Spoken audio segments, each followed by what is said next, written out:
Un dia, la fada Violeta va sortir del seu conte. Ho feia de vegades perquè era la fada de les històries i n'havia de saber moltes per a mantindre el seu poder. I també, per què no dir-ho, li feia molta mandra anar al bateig del príncep de rondalla, al qual li havia de fer un regal de naixement.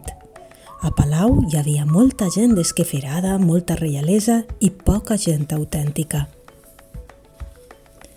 En aquella sortida no va anar a un altre conte, va anar als poblats mariners, on les dones que arreglaven xarxes també teixien paraules i succeïts que eren un tresor per a d'ella.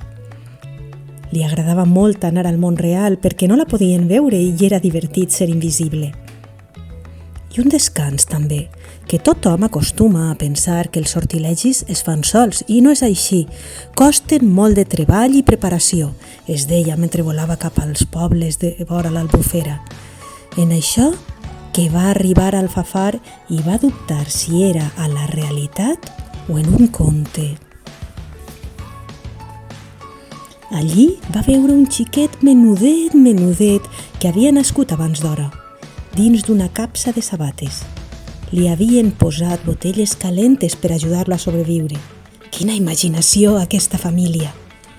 Va mirar més bé a la criatura, no ho tenia fàcil, però va veure en els ulls del petit Llorenç les ganes de viure, l'amor a la vida. I no s'ho va pensar dues vegades.